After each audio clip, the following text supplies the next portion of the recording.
जब भी कोई व्यक्ति बुद्ध के संघ में शामिल होता, महात्मा बुद्ध सबसे पहले उसे मौन की शक्ति सिखाते। ध्यान की अवस्था में प्रवेश करने से पहले उस भिक्षु को यह समझाया जाता कि मौन रहना और शांति को अपने जीवन का हिस्सा बनाना कितना आवश्यक है। आजकल जब चारों ओर शोर शराबा होता है, हमारे दिमाग में तनाव और चिंता होना स्वाभाविक है। ऐसे में यदि हम हर दिन कुछ समय के लिए मौन रहते हैं तो इससे हमारे तनाव कम हो सकते हैं और हमारे दिमाग को शांति मिलती है। यह तनाव उत्पन्न करने वाले हार्मोन को नियंत्रित करता है और हमारे गुस्से को शांत करता है। आज के वीडियो में हम जानेंगे कि किन किन समयों पर हमें शांत रहना चाहिए और कब बोलना चाहिए। शांत रहने से हमारे जीवन में क्या परिवर्तन आ सकते हैं। एक संध्या काल का समय था जब महात्मा बुद्ध ने अपने सभी शिष्यों को बुलाया और कहा, कल सुबह नदी में स्नान करने के बाद सभी लोग मेरी कुटिया के सामने उपस्थित हो जाना। शिष्यों को यह सुनकर हैरानी हुई और उन्हें लगा कि उन्होंने कहीं कोई गलती की है। वे सोचने लगे कि क्या महात्मा जी कल कुछ खास बात बताएंगे। गुस्से से एक शिष्य ने कहा, हो सकता है गुरुजी हमें कुछ विशेष सिखाने वाले हों। सब लोग रात को समय पर सोने के बाद सुबह उठे और नदी में स्नान करके गुरुजी के सामने उपस्थित हो गए। वे सभी शिष्य रात को सही समय पर सो जाते हैं और अगले दिन सुबह नदी में स्नान करने के बाद गुरुजी के पास उपस्थित हो जाते हैं। गुरुजी ने कहा, आज मैं तुम सभी को यह बताऊंगा कि चुप रहने के कितने फायदे हो सकते हैं और कब बोलने से नुकसान होता है। शिष्य गुरुजी की बातों में खो गए। उन्हें लगा कि यह शिक्षा उनकी जिंदगी में कोई बड़ा बदलाव लाएगी। गुरुजी ने समझाना शुरू किया, सभी शिष्यों, आज मैं तुम सबको 10 ऐसे अवसर बताऊंगा जब चुप रहना सबसे अच्छा होता है और जब बोलने से नुकसान हो सकता है। अगर आप इन अवसरों पर शांत रहेंगे तो आपका जीवन बदल जाएगा और चमत्कारी तरीके से आपकी स्थिति में सुधार होगा। वे आगे कहते हैं, जैसे अधिक बारिश या अधिक धूप से परेशानी होती है, वैसे ही अत्यधिक बोलने से भी नुकसान होता है। संतुलन बनाए रखना सबसे जरूरी है। गुरुजी ने पहला उदाहरण दिया, कभी भी बिना तथ्यों के बात मत करो। यदि तुम्हारे पास उस विषय का कोई ठोस ज्ञान नहीं है तो चुप रहना ही सबसे अच्छा होगा। उन्होंने समझाया, चुप रहने से दिमाग में नई कोशिकाओं का निर्माण होता है और इससे ज्ञान में वृद्धि होती है। जब तक आप किसी विषय पर पूरा ज्ञान न रखें तब तक वहां चुप रहना समझदारी है। अगर आप बिना तथ्य के कुछ बोलते हैं तो आपका मजाक बन सकता है और लोगों का विश्वास भी आपसे उठ सकता है। गुरुजी ने कहा, कुछ लोग बिना सोचे समझे बोलते जाते हैं, सिर्फ अपनी उपस्थिति को साबित करने के लिए, लेकिन बाद में लोग उनका मजाक उड़ाते हैं। ऐसे में जहां आपको ठीक से न पता हो कि क्या कहना चाहिए, वहां चुप रहना सबसे अच्छा होता है। गुरुजी ने दूसरी स्थिति पर बात की, यदि आपके शब्द किसी को मानसिक रूप से चोट पहुंचा रहे हैं तो चुप रहना सबसे सही होगा। कभी भी किसी कमजोर व्यक्ति के बारे में अपशब्द मत कहो, यह आपको महान नहीं बनाता। महान बनने का असली तरीका है किसी कमजोर का साथ देना। उन्होंने उदाहरण दिया, कुछ लोग अपने से छोटे व्यक्तियों को अपमानित करते रहते हैं, लेकिन ऐसा करके वे कभी भी बड़े नहीं बन सकते। यदि आप किसी को नीचा दिखाकर खुद को ऊंचा करने की कोशिश करेंगे तो एक दिन वह व्यक्ति आपसे बड़ा हो जाएगा और फिर वही आपके साथ करेगा। इसलिए हमेशा अपने से छोटे लोगों का सम्मान करना चाहिए। गुरुजी ने कहा, जब भी बोलना हो आदर से बोलो। इससे न केवल आपकी प्रतिष्ठा बढ़ेगी बल्कि लोग आपको समझदार भी मानेंगे। फिर गुरुजी ने तीसरी स्थिति के बारे में बताया, जब कोई आपका अपमान करता है, खासकर अगर वह आपका करीबी हो, तो उस वक्त भी चुप रहना बेहतर होता है। क्रोध और घृणा से प्रतिक्रिया देने के बजाय आपको शांत रहना चाहिए ताकि सामने वाले की आक्रोश की हवा धीरे धीरे खत्म हो जाए। यदि आप सही हैं तो उसे माफी देने की जरूरत नहीं है, बल्कि शांत रहकर सही समय का इंतजार करें। गुरुजी ने कहा, जब आप चुप रहते हैं तो आप अपने दिमाग और शरीर को शांति देने का मौका देते हैं। यह आपको अपने विचारों और शब्दों को ठीक से चुनने का समय देता है। साथ ही यह सामने वाले को यह संकेत देता है कि आप अपने आप को नियंत्रित कर सकते हैं और किसी भी स्थिति में शांत रह सकते हैं। शिष्य समझ गए कि गुरुजी जो कह रहे हैं वह न केवल शांति की ओर एक कदम बढ़ने का रास्ता दिखा रहे थे, बल्कि वे उन्हें जीवन के गहरे पहलुओं को समझा रहे थे। गुरुजी ने आगे कहा, चुप रहने से आपके अंदर गहरी सोच और आत्मनियंत्रण की क्षमता विकसित होती है। यदि आप हर समय बोलते रहेंगे तो आप अपने अंदर की शक्ति को खो देंगे। कभी कभी हमें अपनी बातों को दबाना होता है ताकि हम सच्चाई और सम्मान के साथ अपनी स्थिति को साबित कर सकें। गुरुजी ने एक और उदाहरण दिया। जब कोई व्यक्ति हमसे अपमानित होता है तो हमारा स्वाभाविक रूप से गुस्सा आना स्वाभाविक है, लेकिन गुस्से में हम जो भी कहते हैं वह हमें बाद में पछताना पड़ सकता है। इसलिए जब कोई हमें अपमानित करता है तो हमें चुप रहकर अपनी गरिमा बनाए रखनी चाहिए। समय आने पर हम अपनी बात सही तरीके से रख सकते हैं, लेकिन गुस्से में आकर बोलने से हमारी स्थिति और खराब हो सकती है। गुरुजी ने बताया कि शांत रहना जीवन में कई क्षेत्रों में मदद करता है। यह न केवल मानसिक शांति का कारण बनता है, बल्कि यह समाज में हमारी इज्जत और सम्मान को भी बढ़ाता है। शांत रहने से हम अपने जीवन में आने वाली समस्याओं का सामना ज्यादा धैर्य और समझदारी से कर सकते हैं। इसके बाद गुरुजी ने चौथी स्थिति के बारे में बताया। कभी भी ऐसी बात मत करो जिससे आपके शब्द किसी और को मानसिक रूप से आहत करें। अगर आपके शब्द किसी को दुख पहुंचाते हैं तो वह बात सही नहीं हो सकती। ऐसे वक्त में आपको अपनी बातों को संयमित रखना चाहिए। गुरुजी ने शिष्यों को यह भी समझाया कि अगर वे किसी के प्रति क्रोध और घृणा महसूस करते हैं तो उन्हें उस स्थिति में भी शांत रहने की कोशिश करनी चाहिए। गुरुजी की यह बातें शिष्यों के दिल में गहरे उतर गईं। वे समझ गए कि बोलने का समय और स्थान बहुत मायने रखता है। अगर वे अपनी बातों को सही समय पर और सही तरीके से बोलेंगे तो उनका जीवन और समाज में भी सम्मान बढ़ेगा। 8. आदर भाव से बोलना। गुरु ने शिष्यों से कहा, तुम्हें हमेशा बोलने से पहले अपने शब्दों पर ध्यान देना चाहिए। बोलते वक्त तुम्हारा आचरण और भाषा बहुत महत्वपूर्ण होती है। तुम्हारे शब्दों में आदर का भाव होना चाहिए, क्योंकि यही शब्द लोगों के दिलों तक पहुंचते हैं। उदाहरण के तौर पर, जब तुम किसी से बात करते हो तो अगर तुम उसे भैया, बहन, माँ, पापा, दोस्त आदि संबोधन शब्दों से पुकारते हो तो इससे सामने वाले को यह महसूस होता है कि तुम उसकी इज्जत करते हो।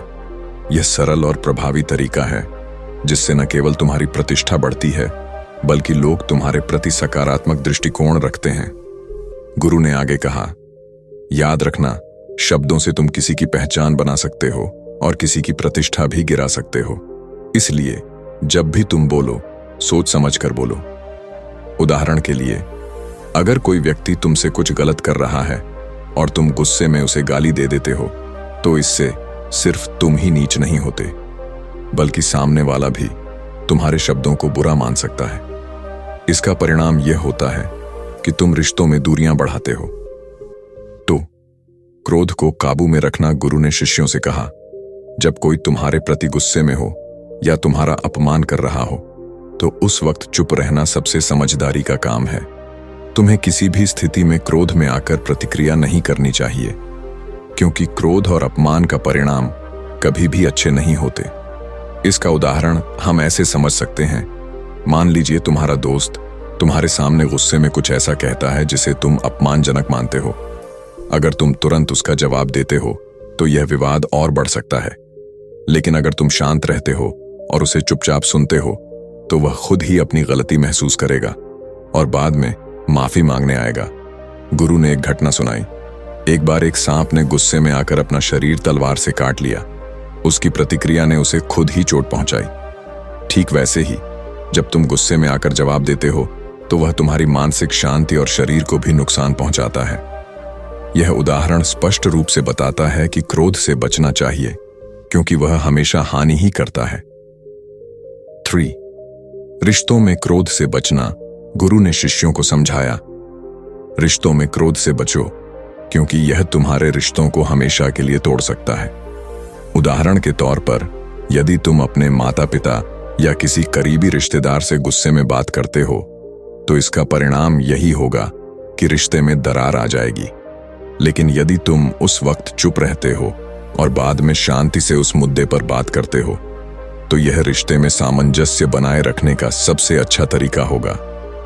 गुरु ने एक बार एक राजा के बारे में बताया। एक बार एक राजा को गुस्से में आकर अपनी तलवार लहरानी पड़ी और वह अपनी ही तलवार से घायल हो गया। यह गुस्सा उसे नुकसान ही पहुंचाने वाला था, इसलिए हमें गुस्से पर काबू पाना चाहिए। इससे हमें यह सीखने को मिलता है कि गुस्से से किसी भी समस्या का समाधान नहीं होता, बल्कि यह हमें खुद ही नुकसान पहुंचाता है। 4. जब आपकी बात किसी से संबंधित नहीं हो तब चुप रहना। गुरु ने शिष्यों से कहा, कभी भी किसी ऐसी बात में न हस्तक्षेप करो जो तुम्हारे लिए पूरी तरह से अप्रासंगिक हो। यदि तुम किसी विवाद में फंसते हो तो यह तुम्हारे लिए नुकसानदायक हो सकता है। उदाहरण के लिए, अगर 2 लोग आपस में लड़ रहे हों और तुम बिना कारण बीच में कूद पड़ते हो तो इससे तुम्हारे लिए स्थिति और जटिल हो सकती है। गुरु ने कहा, यदि किसी व्यक्ति ने तुम्हें नहीं बुलाया है तो तुम्हें उसकी व्यक्तिगत समस्याओं में दखल नहीं देना चाहिए। इससे तुम दोनों के बीच समझदारी का अभाव पैदा हो सकता है। कई बार लोग बिना किसी कारण के दूसरे के विवाद में कूद पड़ते हैं और इससे उनके व्यक्तिगत सम्मान और प्रतिष्ठा पर आंच आती है। ऐसे में चुप रहना सबसे समझदारी का विकल्प होता है। 5. अपने शब्दों से किसी मित्र या परिवार की प्रतिष्ठा को नुकसान नहीं पहुंचाना। गुरु ने शिष्यों से कहा, तुम्हारे शब्दों का प्रभाव बहुत गहरा होता है और इन्हीं शब्दों से तुम किसी के रिश्तों को सुधार सकते हो या फिर बिगाड़ सकते हो। अगर तुम्हारे शब्दों से किसी के परिवार या मित्रों की इज्जत पर आंच आती है तो तुम चुप रहना ही बेहतर समझो। एक उदाहरण लें, जब तुम किसी मित्र के बारे में बुरा बोलते हो तो न केवल तुम उसकी इज्जत को नुकसान पहुंचाते हो, बल्कि तुम्हारी अपनी प्रतिष्ठा भी घट जाती है। गुरु ने कहा, कभी कभी हम मजाक में भी कुछ ऐसा कह जाते हैं जो सामने वाले को बुरा लग सकता है। इसीलिए मजाक करते वक्त भी हमें अपने शब्दों के प्रति सतर्क रहना चाहिए। कई बार हम सोचते हैं कि हम मजाक कर रहे हैं, लेकिन हमारी बात से सामने वाले को ठेस पहुंच जाती है। इसलिए अपने शब्दों में नमी और मीठास बनाए रखना चाहिए। 6. किसी की बुराई सुनने पर चुप रहना। गुरु ने कहा, अगर कोई तुम्हारे सामने किसी तीसरे व्यक्ति की बुराई कर रहा है तो तुम्हें चुप रहकर सुनना चाहिए, न कि प्रतिक्रिया देनी चाहिए। उदाहरण के लिए, अगर कोई तुम्हारे सामने किसी के बारे में बुरी बातें कहता है तो यह समझदारी का काम है कि तुम उस व्यक्ति के बारे में कोई राय न बनाओ। यदि तुम बीच में बोलते हो तो कल वह व्यक्ति तुम्हारे बारे में भी बुरा बोल सकता है। गुरु ने कहा, इसलिए हमें हमेशा अपने शब्दों पर नियंत्रण रखना चाहिए और अपनी जुबान को बंद रखना चाहिए। जब तुम चुप रहते हो तो यह दर्शाता है कि तुम एक समझदार इंसान हो जो बेवजह की बातों में शामिल नहीं होता।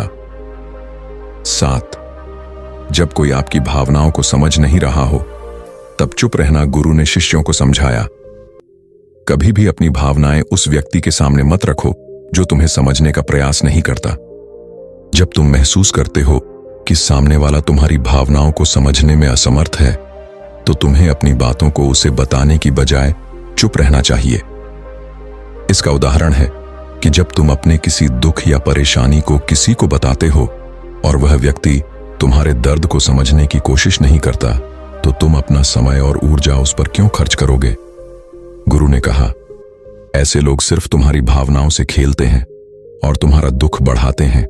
इसलिए ऐसे लोगों के सामने चुप रहना बेहतर होता है। 8. जब कोई अपनी परेशानी या दुख शेयर करे तब चुप रहकर सुनना। गुरु ने कहा, जब कोई तुम्हें अपनी परेशानी या दुख बताता है तो इसका मतलब यह है कि वह तुम्हें अपना समझता है। ऐसे में तुम्हें तुरंत समाधान देने की बजाय चुप रहकर उसकी बातों को सुनना चाहिए। उदाहरण के तौर पर, जब किसी मित्र को किसी समस्या का सामना होता है और वह अपनी परेशानी तुम्हारे साथ साझा करता है तो उस समय उसे सिर्फ सुनना और उसके दुख को समझना बहुत महत्वपूर्ण होता है। गुरु ने कहा, कभी कभी जब कोई अपना दुख बांटता है तो उसे समाधान नहीं चाहिए, बल्कि वह सिर्फ समझने और सहानुभूति की तलाश में होता है। 9.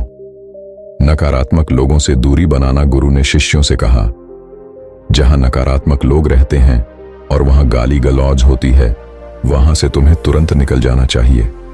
ऐसे लोगों से तुम्हारे लिए कोई अच्छा परिणाम नहीं निकल सकता। गुरु ने उदाहरण देते हुए कहा, यदि किसी जगह पर लोग तुम्हारे साथ गलत व्यवहार कर रहे हों या किसी की बुराई कर रहे हों, तो वहां चुपचाप खड़ा रहना तुम्हारे लिए हानिकारक हो सकता है। ऐसे समय में सबसे अच्छा होता है कि तुम वहां से जल्दी निकल जाओ। 10. अपनी सफलता को दूसरों से ना बताना। गुरु ने शिष्यों से कहा, अपनी सफलता का ढिंढोरा पीटना तुम्हारे लिए अच्छा नहीं होता। कभी भी अपनी सफलता की खुशबू लोगों को बिना पूछे नहीं दिखानी चाहिए। उदाहरण के लिए, जब तुम अपनी मेहनत से सफलता प्राप्त करते हो, तो अगर तुम हर जगह अपनी सफलता के बारे में बात करते हो, तो यह न केवल तुमसे जलन पैदा कर सकता है, बल्कि तुम्हारे सफलता के बारे में नकारात्मक बातें भी शुरू हो सकती हैं। गुरु ने कहा, तुम्हारी सफलता सबको पता चलेगी, तुम्हें इसे जताने की जरूरत नहीं है।